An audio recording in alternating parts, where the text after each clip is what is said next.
Today, the reason that we're here is because we are reopening the headquarters AJC in Ward 7 for the District of Columbia. So we're excited to have our mayor here to cut the ribbon. All right, we're going to say jobs on three. 1, 2, 3, jobs! Good morning, good morning, good morning. Today is a wonderful day here at the American Job Center. That's right, thank you. We have much to celebrate. Now, about 2 years ago, and I'm still the director's thunder just a little bit, about 2 years ago, we had an event, maybe a year and a half ago, we had an event with a group of folks who were long-term unemployed. They've been unemployed for more than a year. And we sat in a room in the Shannon Place office, in the mayor's East of the River office, talking to a number of customers and district residents who had had difficult experiences securing employment. One such person was a young woman who I will let the director tell most of the story, but she sat with us and talked to us very clearly about what the failures of our customer service delivery had been. She came to us looking for help in not yet dire straits and left us far worse than she came. We talked with her, we sat with her even more, and the director, in fact, hired her, and she helped us to think through how to improve the quality of customer service for every single person who walks through DOES, American Job Center doors. Now, I have another person that I get, oh wait, applaud that, that's a big deal. Now, I have another job to do in addition to talking about that young woman, to talk about a man who's come through the district's workforce system. He walked through the doors of the American Job Center in 2012.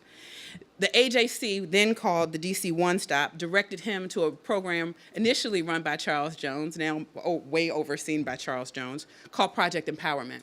Now, everyone knows about Project Empowerment. 74% of the people who enter into that program secure unsubsidized employment after 6 months, so we're very proud of it. And Douglas Davis is one such success story. His subsidized employment opportunity was at the University of the District of Columbia. After his 6 months, he was hired as a program assistant, and in less than 3 years, he became the assistant site director. That's right. You'll get to clap a lot for Douglas, because Mayor, in May, Douglas received his associate's degree from the University of the District of Columbia, and he's working on his BA in Business Administration, so we will get to celebrate that, all while holding down a full-time job at an institution he loves, made possible by his own commitment and dedication, but importantly, by the Project Empowerment team and staff and program. So I'm gonna welcome Douglas Davis up here to take the honors of introducing our mayor. Good morning, everyone. I remember when these American Job Centers were DC One Stops. There was one on Franklin Street when I was living in the Northeast Corridor where I actually created my first email. Yeah, I remember it too, Doug Davis 77 at Yahoo. So that was the beginning of my journey. But in particular, when they became American Job Centers, I made the one in Congress Heights on Martin Luther King Avenue my personal office. So Mr. Carlos was there. He used to, I know he was getting tired of seeing me, but the customer service was excellent because he had a way to connect to people. So I went there to find out job opportunities, spruce up my resumes, and talking to Mr. Washington one day, he told me about Project Empowerment, told me the steps about getting into Project Empowerment, and from there, you know, the rest was history. I got referred to Project Empowerment through a case manager. I got a case manager. She made me do my due diligence. She did hers. I walked through the doors of Project Empowerment, and the rest is history. But these one-stop centers are resources, right? They're connections for the DC residents to be able to get into the digital, you know, ways into the digital world that otherwise maybe they didn't have an opportunity or way into. They connect you to resources, they connect you to job opportunities, things of that nature. And this woman, the mayor of DC, I would like to introduce her because she made this possible. Her vision, this is her vision, this is it, came to fruition. You know, she's creating a pathway to the middle class, and this is the first step in doing that. Mayor Muriel Bowser. Thank you, Douglas. Well done. Let's hear it for Douglas. Give him a big round of applause. And Project Empowerment and DOES staff. Give him a big round of applause. I'm just really delighted to be here today to help relaunch this center. When I walked in, to Douglas's point, I did see my vision right here in this building. Because what I told Deputy Mayor Snowden and Director Donald is that I want DOES and all of our job centers to be first stop job centers. And let me tell you what that means. What that means is our programs, our agency, these centers are not last resort centers. These are centers where people, all of our residents, should think of as a place to get back into the job market, to change their trajectory, to retrain, and to take advantage of all the opportunities that is Washington, D.C. Now, when you see that, don't you see a first stop, first class job center for all D.C. residents? That's what I see. This is our first stop.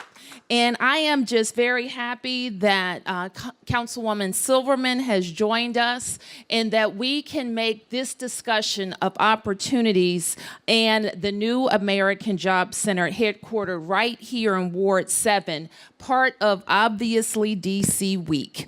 You may have heard me talk about that earlier in the week because we want the world to know DC is a place to locate your business, start your business, grow your business, or even have a second world headquarters right here in Washington, D.C. When we do that, we create jobs. At the end of all this training and discussion, we have to have good paying jobs. And I told the people at Amazon, or I will tell them this week, that the fair shot equation is a simple one for us in Washington. Good paying jobs plus access to quality, affordable housing equals a pathway to the middle class. And we have to have both. So we're going to do our part to make those investments in creating more affordable housing units. In our 4 years, we will create, preserve, and put into the pipeline 8,000 affordable housing units. And we know in the next 4 years, we can do 10,000 affordable housing units. But we also have to make sure that DC residents are ready for the jobs of the future, are getting good paying jobs, building careers so that they can afford that housing and the great quality of life right here in Washington. So we have, over the last 3 years, been focused on how we're going to transform our workforce system. And for a long time, we've been trying a little bit of this and trying a little bit of that. And some of the programs have worked and some have not. So we looked across the country to make sure that we could build a state system, take back best practices for those states, and have a comprehensive system that gets our residents into good paying jobs. You've heard me talk about some of our specific programs, and you've launched some of them right here at DOES, like the Quick Path to Energy program. Already we have a cohort, I think a second one about to start, where we're training DC residents for those infrastructure jobs. I think Director told me, I can't remember how many infrastructure jobs went unfilled last year in DC. Can you imagine? 3,500 jobs in infrastructure that are created right here in DC went unfilled. And yet we have DC residents who aren't working. So the Quick Path to Energy is to train our residents for those PEPCO jobs that are going to become available. Our DC Infrastructure Academy, which we're going to kickstart in a temporary location in the coming year, and we'll have a permanent location at the St. Elizabeth's campus, is also designed to train DC residents for those jobs at PEPCO and Metro and Washington Gas and DC Water and DC DPW. We also created LEAP, and I want to thank you, DOES, for working with the Department of Human Services for our residents who are in one of our human services programs. And so we're using the training dollars that are associated with TANF to train those residents for vacancies that exist in DC government. And I can't tell you the number of success stories that I've heard around the city. I've challenged the deputy mayor and the director to figure out how we can scale that program up so more residents are able to take advantage of it. Career Connections and Aspire are also aimed at making sure our residents who have been court involved and need a second chance can start a business or get a subsidized employment opportunity. And I know for sure that's working. So I want to thank you for putting that into place. Very recently, we talked about Apprenticeship DC, where we would expand the availability of apprenticeship programs in Washington, DC. So I've been talking a long time because that's how much work you're doing here at DOES. I'm proud of you. So the last thing that I'm just going to introduce and ask Director Donald to talk a little bit more about, and that's the Customer Bill of Rights, that every person coming into our first stop job center, the American Job Center here, will know what their rights are. Now, I have a part of my duty is to work with the council, to introduce legislation, to make budgets, to go out and cut ribbons. Mayors do all that stuff. Part of my job is people scream at me and I answer the questions. All of those things are part of the job that I do. But a big part of the job that I have is that I am the manager of 33,000 people. That's you. And I enjoy that part of my job very much. I believe that the government has to live up to its end of the bargain with our employees. So we're going to make sure you have safe places to work, that you're challenged, that you have a trajectory for your own careers, and that you're paid fairly, on time, and that we all work together in a mutually respectful way. And that's my expectation of every member of my cabinet. Now, I also have an expectation of you. At no time are we disrespectful to our customers.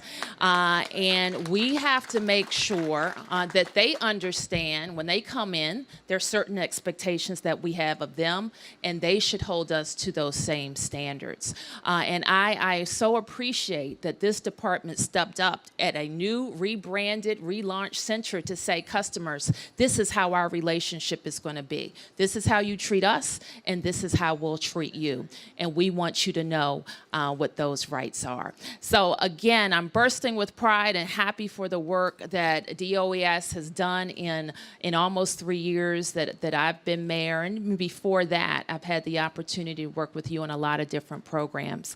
And I got to say, the progress in the system of best practices that Director Donald has brought to this agency is remarkable. And I'd like to introduce him to you now.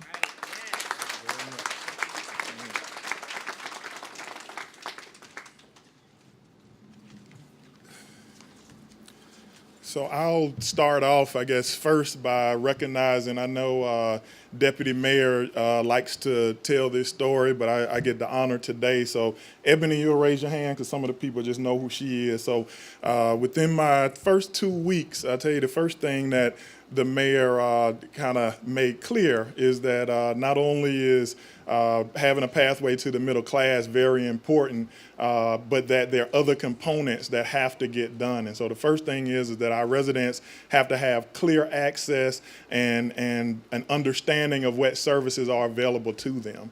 And so our deputy mayor pulled together probably about 15 public meetings around the district to make sure that, you know, myself while at the WIC and members of the Department of Employment Services knew exactly what our residents want. And so Ebony and another gentleman, Lorenzo, had some very difficult times accessing programs here in the district, so much so that while being homeless, she couldn't qualify for some of the services right here at DOES. And so while we have what I think is one of the best staffs in America and one of the greatest agencies in America, we definitely had some challenges that we had to take on. And so, you know, under the leadership of our mayor and our deputy mayor, having this goal of having the #1 workforce system in the country is one that we are well on the path to do so.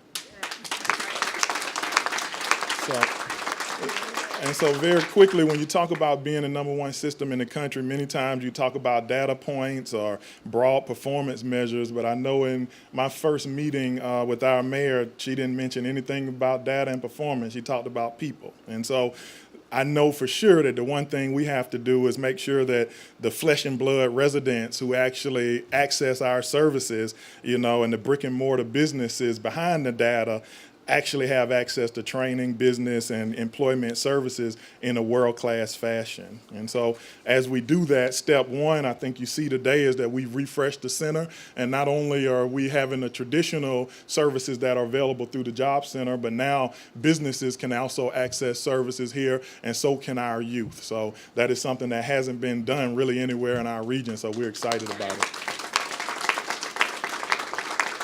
And so step two, and the final thing that we'll relay, is that, ensuring that these services are delivered faster, more effectively, and the highest level of service. And so thanks in partnership with the WIC as well as Deputy Mayor Snowden and our mayor's office, we have come up with the Customer Service Bill of Rights. And through these 24 total public meetings that we've had around the district, we have received feedback from our customers about what's important to them and what standards they expect from the agency. And so our 7-piece Bill of Rights is very simple, but is very effective, we believe. And so the first is the right to professional treatment, that everybody who accesses our services here will be able to be treated with respect and courtesy.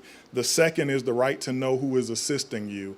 The third is the right to ease of access of services, regardless of who you are, what your barriers are, or any activities related to you. The next is the right to be heard, to know that we understand and hear what your concerns are and that we will react accordingly. The fifth is the right to be protected, meaning that your data and information will be protected from those who wish to access it for negative reasons. The sixth is the right to fair service delivery, ensuring that everyone has fair access to services. And the seventh, and probably the most important to our deputy mayor, because she has called me many a night to talk about this one, is the right to timely service, to ensure that people who come through our doors within a timely manner receive services. And so I'm excited to be able to list these, serve under our mayor and our deputy mayor, and deliver these services. And so I think before we open it up to questions and answers, we're so excited that our mayor,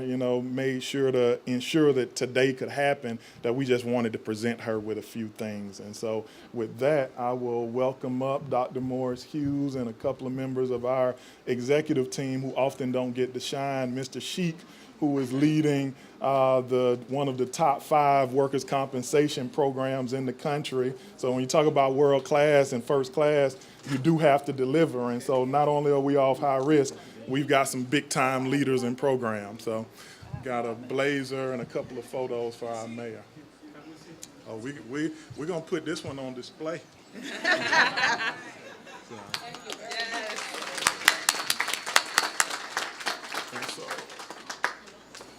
We also have a copy of the Bill of Rights for you.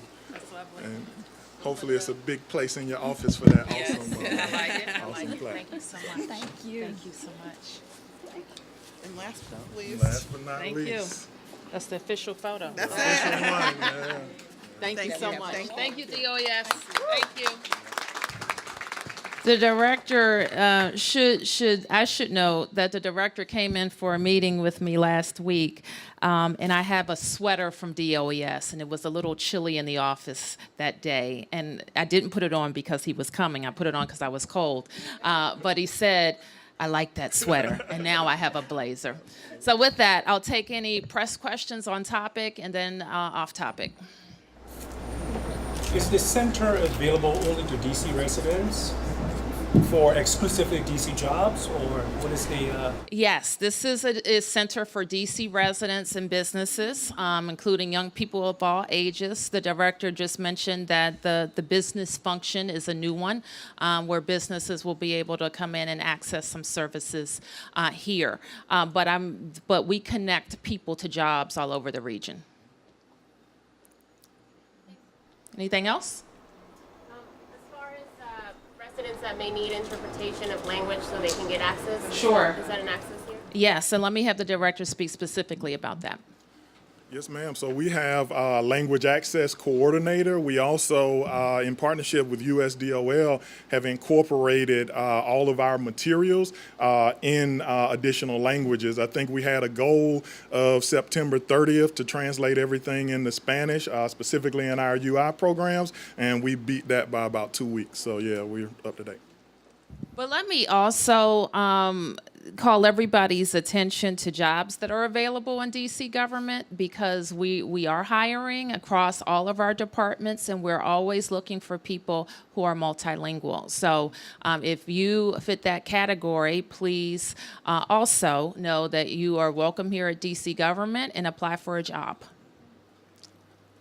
Okay, I think we're going to take a picture.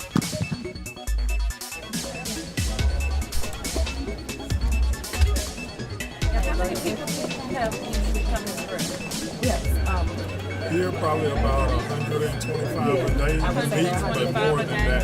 Those are unique customers, so probably about 200. A day? Okay. Station? All right, so I'm going to a person. Yeah, you talk. Okay. How are you? Greeter would walk you in. Normally you would have had a seat there.